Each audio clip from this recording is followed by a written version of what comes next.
Well, the last video blog was a little bit too tiresome. Oh. Um, so I thought I would say have a good weekend and goodbye, and we're going to Tahoe for our 13th wedding anniversary. No more gum, Lacey. That's like your third piece today. We're going to go and get some lunch. Together, where do you want to go, Lacey? What do you want for lunch? Nuggets? Always. French fries, soda, nuggets. Guess where she wants to go? One guess. Happy Meal, Happy Meal. Ugh, that stuff. I walk into the place and I feel like I want to barf because I think the smell is just, I don't know. Anyways, so I hope everyone has a good weekend. I wanted to share some of my writings that I was doing. I promised somebody that I would do that. I was writing a book, but I found one passage, and I was working on two different kinds of ways of writing, and I can't find the other one that was pretty juicy. But I found one that I did, and it's meh. I don't know. It's not that great, but I mean, I'll share it anyways. It's called the book I was working on was called The Red Door, and if you guys know where I live and been to my house, you know why. Maybe. I mean, bits and pieces of the story that I was going to write were from my real life. Others were going to be made up. You know, gotta add something in there that's a little spicy because, you know, my life is boring. You know, I don't live a life of a soap opera. You know, there's nothing really big going on. Anyways, the door had to be painted. I wanted it to stand out. I guess I wanted everything I did to stand out, to be noticed. The color I chose was a brilliant shade of red. As I brushed the paint onto the door, I thought about the changes that were occurring in my life. I thought about the people who have walked through this door, the people who have yet to enter this threshold. Red to me always symbolized power, intense emotions, and love. Red stands out. It screams, look at me. I want to be recognized. Red is not for those who want to blend in or escape the world in which they live in. Excitement passed through me. This was going to be a new beginning for me. But was I ready for the unknown? Could I take on the emotions that might creep into my heart?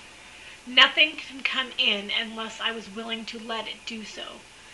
I had that recorded in my mind, playing over and over again and again, only if I let it.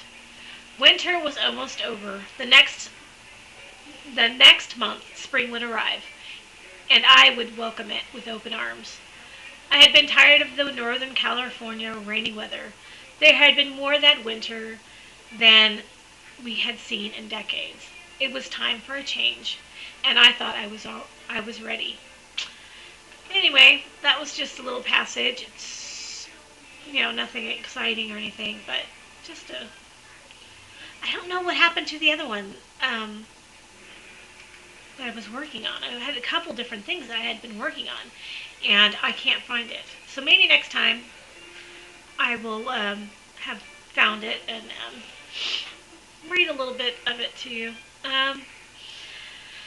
I had been going through a lot of stuff, and my life had been changing a lot. My life has changed a lot the last year. Most of it has been for not so much the better, but I'm working towards having joy and getting that back in my life because I know that the things had been doing were not bringing joy to me. I had a friend say, you know what? If you want joy, there's a difference between happiness and joy. Happiness is fleeting. I mean, you get it, you're happy for a little bit, like if you buy a new toy, you know, new video game, or if you buy a new shirt that you really like, that's happiness for a moment. But true joy is something that lasts, and it's inner, it's more powerful and more spiritual and lasting. My children bring me joy. That's something that I need to work on. And he also said that giving service will bring most people joy. I think a lot of people have professions that are giving and because they want to be of service and feel like I don't know, they're doing a part in the society.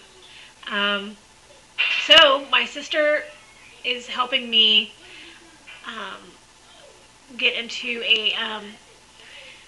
a group that helps um, with child molesters, with victims that have been had some things done to them that were not were not good. So I'm going to be doing that and being involved in that and trying to help them recover from that, because in my life I've had a couple of things that have occurred that have not been pleasant.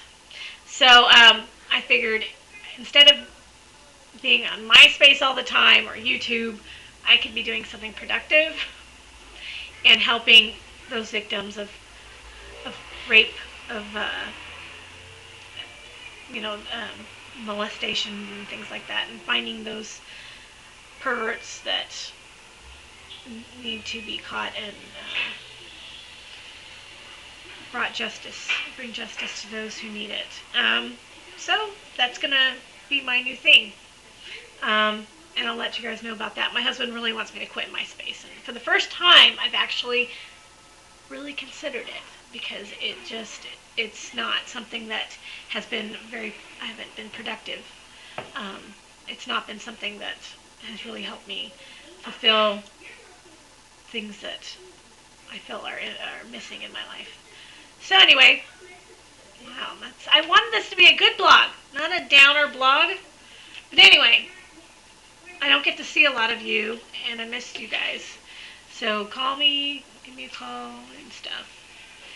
And still want my keychain, Alicia.